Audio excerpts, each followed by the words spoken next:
Mahadeva Shambho Shankara. Hi everyone, good morning and welcome back to my channel Muneshwar Jai Hind. Hello, how are you all? Hope you are all doing well.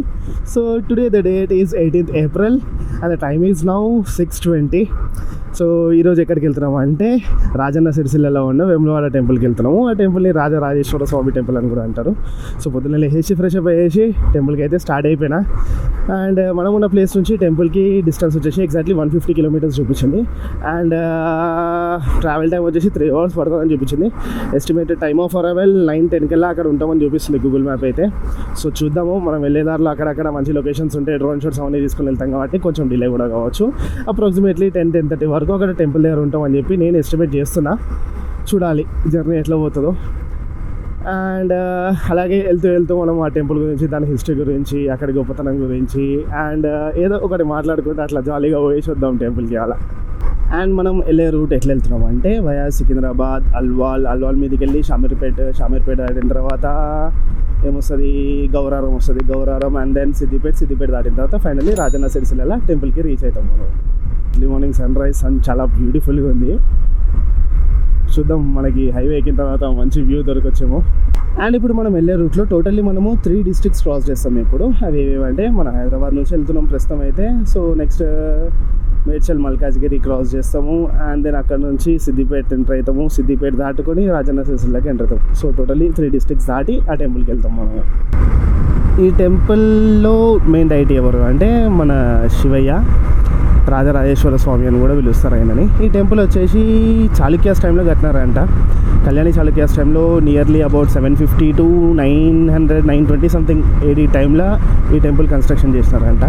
And recently మనకి temple మీద కొంచెం controversy కూడా నడుస్తుంది. అదేంటంటే లోపల ఒక దర్గా ఉంది, ఆ దర్గా ఉండొద్దు అని చెప్పి చాలామంది ఫైట్ చేస్తున్నారు దానికోసము. ఆహా, ఎన్ని రోజులైంది పోయి ఇట్లా రోడ్డు మీదకి వచ్చి. నిజంగా empty roads, beautiful sunrise, చాలా అంటే చాలా గ్యాప్ వచ్చేసింది. రియల్లీ నాకు తెలిసి నేను రైడ్కి లాస్ట్ ఎప్పుడు పోయినా అంటే లాస్ట్ ఇయర్ నవంబర్లో పోయినా, తులజాపూర్ టెంపుల్కి పోయినా అనుకుంటా లాంగ్ రైడ్ అంటే. దాని తర్వాత ఇప్పుడు ఏప్రిల్లో వెళ్తున్నా బయటికి. ఇన్ని మంత్స్ అసలు ఎటు పోకుండా ఇంట్లోనే ఉన్నా. ఇంట్లోనే ఇన్ బయట తిరుగుతున్నా కానీ ఇట్లా లాంగ్ రైడ్ ఏది చేయలేదు ఇన్ని రోజులు.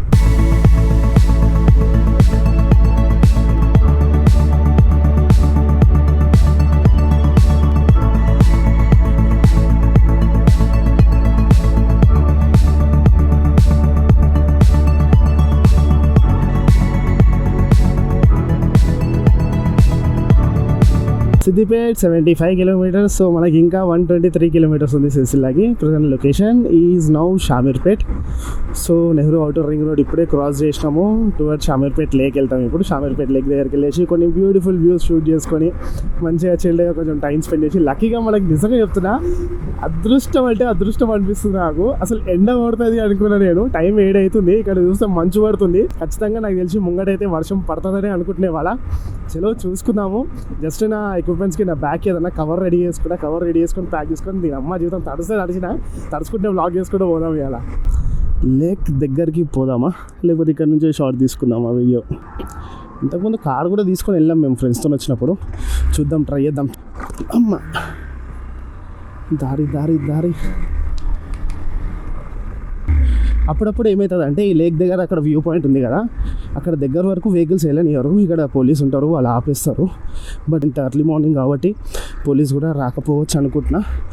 చూద్దాం, ఎవరు లేకపోతే మంచిగా అక్కడ బండి ఆపుకొని ఒక బ్యూటిఫుల్ విజువల్ తీసుకొని ఇక్కడ నుంచి మన రైడ్ కంటిన్యూ చేద్దాం. అవసరం ఉంది అసలు ఇక్కడ ప్లేస్ అయితే.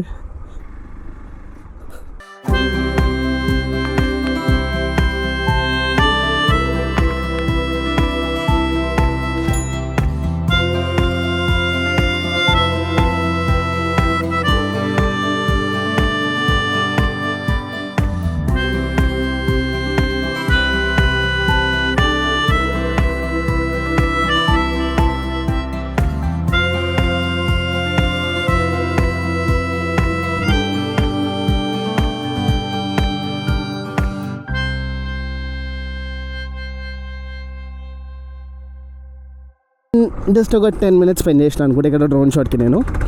So getting back on to road ఎక్కి మన జర్నీ కంటిన్యూ చేసుకుందాం. అండ్ ఇందాక వేములవాడ టెంపుల్ లోపల దర్గా గురించి కాంట్రవర్సీ నడుస్తుందని చెప్పాను కదా. ఆ కాంట్రవర్సీ ఏంటంటే యాక్చువల్లీ మనం వేములవాడ టెంపుల్ని హిందూ ముస్లింల ఐకమత్యానికి అదొక నిదర్శనం అని చెప్పుకునే వాళ్ళము. అది ఏంటంటే ముస్లిమ్స్ కూడా ఇక్కడికి వచ్చి ఈ టెంపుల్ లోపలికి వచ్చి దర్గాకు మొక్కేవాళ్ళు అండ్ మన దేవుడికి కూడా మొక్కేవాళ్ళు. అదేవిధంగా మన వాళ్ళు కూడా లోపలికి వెళ్ళి దర్గాకు మొక్కుకొని దేవుడి దగ్గరికి వెళ్ళేవాళ్ళు. ఇదంతా నడిచేది, అందరం ఐకమత్యంగా ఉంటున్నామని చెప్పి అదొక నిదర్శనంగా చెప్పుకునేటోళ్ళం ఎన్ని రోజులు. అది ఎందుకు అంటే దానికి డిఫరెంట్ స్టోరీస్ ఉన్నాయి. యాక్చువల్లీ ఏమంటారంటే హజరత్ అలీ అనే పర్సన్ శివభక్తుడు అని చెప్పి, సో అతను చనిపోయిన తర్వాత అందుకే అక్కడనే సమాధి కట్టించి అతన్ని కూడా గుడి లోపలే పెట్టుకున్నాం అన్నట్టు చెప్పుకునేవాళ్ళు. బట్ రీసెంట్ టైంలో ఒక విషయం ఏం తెలిసింది అంటే ఈ హజరత్ అలీ అనే పర్సన్ ఈ మన గుడి లోపల శివలింగం ఉంటుంది కదా, ఆ శివలింగం దగ్గరకు వచ్చి పూజలు చేస్తుంటే కొంచెం ఆ శివలింగంతో ఒక తప్పుడు పని చేసిందంట. సో అది ఏందో చెప్పాలన్నా కానీ నాకు నోట్లో నుంచి ఆ మాట వస్తలేదు. ఒకవేళ మీకు దాని గురించి తెలుసుకోవాలనుకుంటే డిస్క్రిప్షన్లో లింక్ పెడుతున్నా, ఆ లింక్ చూసేయండి. సో ఏంది అంటే శివలింగంతో అట్లా ప్రవర్తించడం వల్ల మన వాళ్ళందరూ కలిసి ఆ పర్సన్ని కొట్టి చంపేసినదంట. సో ఆ టైంలో మనల్ని రూల్ చేస్తున్న నిజాం రాజుకి ఈ విషయం తెలిసి ఏం చేసినదంట, హజరత్ అలీని అక్కడనే గుడి లోపలనే సమాధి చేయాలని చెప్పి అక్కడనే సమాధి కట్టి అక్కడ దర్గా కట్టించినారంట. ఒక టెంపుల్ లోపల ఒక చనిపోయిన శవాన్ని పెట్టుకొని దాన్ని మొక్కడం కరెక్ట్ కాదని చెప్పి కొంతమంది మన వాళ్ళు కోర్టులో కేసు వేసినారు. ఆ కేసు ఇంకా పెండింగ్లోనే ఉంది కోర్టులో.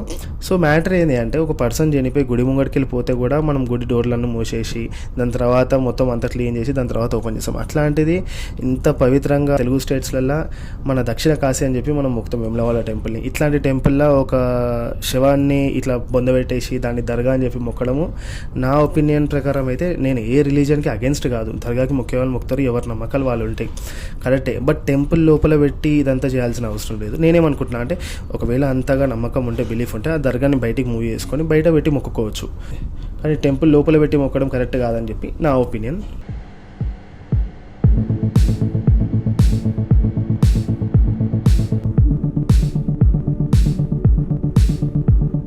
సిద్దిపేట్ 39, హుస్నాబాద్ 75, కరీంనగర్ 99, పెద్దపల్లి 133.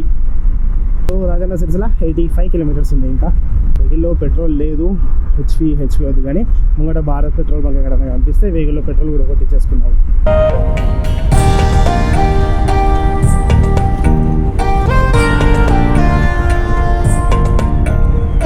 మనం వేములవాడ రాజరాజేశ్వర స్వామి టెంపుల్కి వెళ్ళేటప్పుడు ఈ రూట్లో మనకు వచ్చిన ఫస్ట్ టోల్ గేట్ ఇది.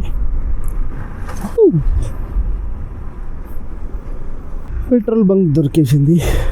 సిద్దిపేట పోయే రూట్లో మోస్ట్లీ ఇండియన్ పెట్రోల్ బంక్స్ అంటే భారత్ పెట్రోల్ బంక్ అయితే ఏడ కనిపించలే. ఒక హెచ్పి పెట్రోల్ బంక్ మాత్రం కనిపించింది మధ్యలో.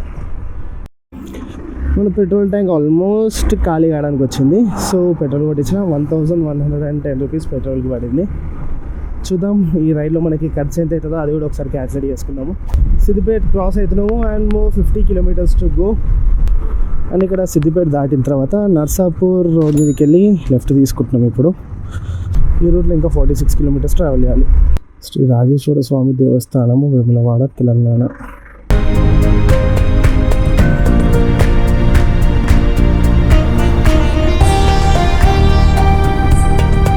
ఇంకొక 34 కిలోమీటర్స్ ఉంది. అది తెలిసి తొందరగానే వెళ్ళిపోతాం. సో బ్రేక్ అన్నాం కదా, ఒక పాయింట్ ఉంది అక్కడ, టీ కింగ్స్ అని చెప్పి ఉంది. పర్లేదు, మంచిగా నీడలో కూర్చోడానికి మంచిగా పీస్ఫుల్గా ఉంది అనుకుంటా.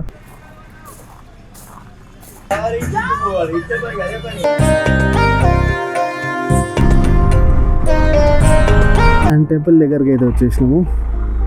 ఇక్కడ నుంచి ఇప్పుడు ఈ ఖమ్మం నుంచి ఇంకా 4 కిలోమీటర్స్ డిస్టెన్స్ చూపిస్తుంది. ఇప్పుడు ఈ బ్రిడ్జ్ ఉంది కదా, ఈ కింద ఈ వాగు ఏదైతే ఉందో దీన్ని మూలవాగు అంటారు. అండ్ ఈ బ్రిడ్జ్ కాన్సెప్ట్ వచ్చేసి మనకి చెన్నైలో నాపేర్ బ్రిడ్జ్ అని చెప్పి ఉంటుంది. సో సేమ్ అదే థీమ్లో ఈ బ్రిడ్జ్ ఉంటుంది. మనం అబ్జర్వ్ చేస్తే చాలా మూవీస్లో కూడా నాపేర్ బ్రిడ్జ్ ఫేమస్, అది చాలా మూవీస్లో కనిపిస్తుంటుంది. సో ఇదే మనకి టెంపుల్ మెయిన్ ఎంట్రన్స్. టెంపుల్ లోపలికి వెళ్ళాలి. రాజగోపురం ముంగట కనిపిస్తుంది మనకి. బైక్ ఎక్కడన్నా పార్కింగ్ ప్లేస్లో బైక్ పెట్టేసి వచ్చి దర్శనం చేసుకున్నాము. మనకి ఇందాక వచ్చేటప్పుడు అక్కడ ఒక ఎంట్రన్స్ చూపించిన కదా, అండ్ ఇది ఇంకొక ఎంట్రన్స్. నేను బైక్ పార్కింగ్ ప్లేస్ దొరకగా ఇటు సైడ్ తిరుగుతున్నా. సో టెంపుల్ లోపలికి వెళ్తున్నా.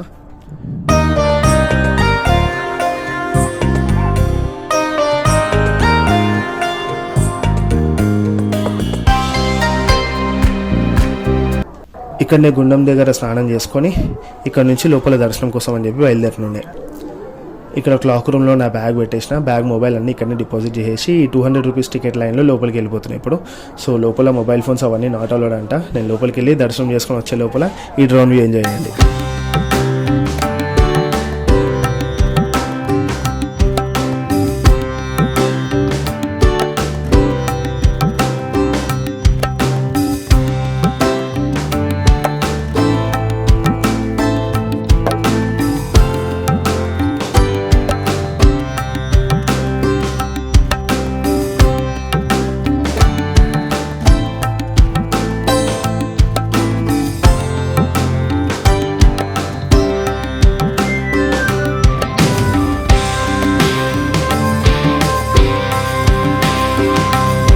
కోసం పార్కింగ్ ప్లేస్ వెతికింది కదా, పార్కింగ్ ప్లేస్ వరకు పోయేసరికి ఇక్కడ పక్కన ఒక గల్లీలో బైకులు పెట్టేసి వెళ్ళిపోయినా. సక్సెస్ఫుల్గా గుడిలో దర్శనం అయితే కంప్లీట్ అయిపోయింది. సో ఇక్కడ నుంచి ఇప్పుడు మళ్ళీ రిటర్న్ ఇంటికి బయలుదేరుతున్నా. Same 150 kilometres return journey and the time is now 1:15. Temple లోపలికి వెళ్ళింది 9:45కి అట్లా వెళ్దాం అనుకుంటా. సో వెళ్తూ దారిలో చెప్తా అసలు ఏమైంది లోపల ఏం సంగతి అనేది. హర హర మహాదేవ శంభో శంకర. చాలా బాగా అయింది దర్శనము, మంచిగా వెళ్ళి పీస్ఫుల్గా దర్శనం చేసుకొని వచ్చేసినాము. అండ్ లైన్లో అయితే ధూళి తీరిపోయింది మా. ఏమైంది అంటే 9:45కి మనం లోపలికి వెళ్ళాం కదా, సో దర్శనంకి చాలా పెద్ద లైన్ ఉందని చెప్పి నేను ఏం చేసిన, స్పెషల్ దర్శనం 200 టికెట్ ఉంటే ఆ టికెట్ తీసుకున్నాను అనమాట. టికెట్ తీసుకొని లైన్లోకి వెళ్ళిన తర్వాత చాలాసేపు వెయిట్ చేసిన లైన్లో. అంతసేపు వెయిట్ చేసిన తర్వాత అది ఆ గుడిలో స్పెషాలిటీ ఏంటంటే కోడేని కట్టడము అని చెప్పి అంటారు అనమాట దాన్ని. సో ఒక ఎద్దుని చేతికి ఇచ్చి ఆ ఎద్దుని పట్టుకొని మనం ప్రదక్షిణ చేసి మళ్ళీ వేరే వాళ్ళకి అప్పచెప్పేసాలన్నమాట. లోపలికి వెళ్ళిన తర్వాత లైన్ చాలా పెద్దగా ఉండే అండ్ అదే టైంకి అక్కడ దేవుడికి పూజ అవుతుంది. సో దేవుడికి ఆరతి ఏమని ఇచ్చినారు అనమాట. సో దానివల్ల నియర్లీ 11:30 నుంచి అనుకుంటే 11:30 నుంచి 12:10 వరకు ఏమో లైన్ ఆపేసినారు. ఫుల్ క్రౌడ్ ఉండే, అసలు ఆ ఎండకి ఆ క్రౌడ్లో చాలా ఇబ్బంది అయింది. నాది వదిలేసండి, నాది పర్లేదు, కానీ అక్కడ పాపం చిన్న పిల్లల్ని ఎత్తుకొని కొంతమంది లేడీస్ ఉంటే చాలా ఇబ్బంది పడ్డారు. సెక్యూరిటీ వాళ్ళు, పోలీస్ వాళ్ళు కొంచెం క్యూ మంచిగా మెయింటైన్ చేస్తే అక్కడ వేరే వాళ్ళు ఇబ్బంది పడకుండా ఉంటారు. ఇదంతా ఎందుకు చెప్తున్నా అంటే, ఒక అమ్మాయి పాపం ఒక చిన్న పాపను ఎత్తుకొని ఉండే అక్కడ. ఆమె కళ్ళు తిరిగి పడిపోయే స్టేజ్కి వచ్చేసిన తర్వాత వాళ్ళ హస్బెండ్ పాపం ఆమెను తీసుకొని ఆ క్యూలో నుంచి ఇట్లా తనలాడి కష్టపడి బయటికి తీసుకొచ్చిన తర్వాత ఆ అమ్మాయి మళ్ళీ కొంచెం రికవర్ అయిన తర్వాత మళ్ళీ దర్శనం లైన్లో కనిపించినారు. ఇదంతా ఇబ్బందులు ఎందుకైనా అంటే ఓవర్ క్రౌడ్ కావడం వల్ల మొత్తానికి గాలి ఆడకుండా చాలా ఇబ్బంది అయింది. దీనికి ఏదైనా సొల్యూషన్ ఉంటే ప్లీజ్ చేయండి. మళ్ళీ రిటర్న్ హైదరాబాద్కి బయలుదేరుతున్నాను. Return 150 kilometres. స్టార్టింగ్ టైం ఎన్ని గంటలకు స్టార్ట్ అయినామంటే 1:30కి స్టార్ట్ అయినాం. వెళ్ళే దారిలో ఇప్పుడు ఎక్కడన్నా మంచి హోటల్ కానీ మనకు కనిపిస్తే ఆపేసి లైట్గా ఏదైనా ఫుడ్ తినేసి, ఫస్ట్ వాటర్ తాగాలి, మొత్తం బాడీ డిహైడ్రేట్ అయిపోయింది. వాటర్ తాగి లైట్గా ఏదైనా ఫుడ్ తినేసి ఇంటికి బయలుదేరుతా. పునర్దర్శన ప్రాప్తిరస్తు. ఇక్కడ ఒక మంచి డ్రోన్ షాట్ వేసుకుందాం.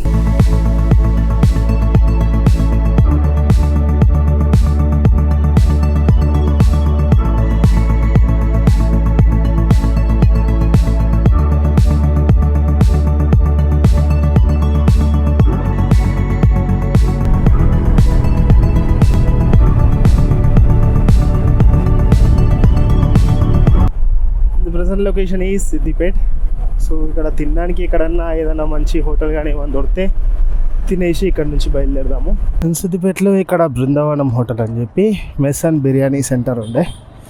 సో వెళ్ళే దారిలో ఇక్కడ బండి ఆపేసి మీల్స్ తీసుకున్నా. 100 రూపీస్ చార్జ్ చేసినారు మీల్స్కి.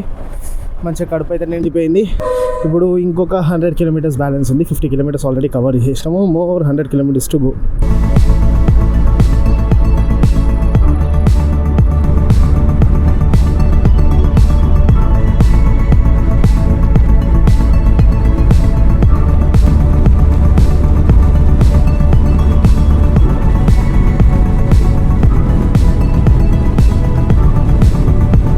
Time is 4:45. ఫైనల్లీ మనం రిటర్న్ ఇంటికి అయితే వచ్చేసినాము. ఐ హోప్ ఈ వీడియో మీకు నచ్చింది అనుకుంటున్నాను. నా వీడియో కనుక మీకు నచ్చినట్లయితే please do like, share and subscribe to my channel.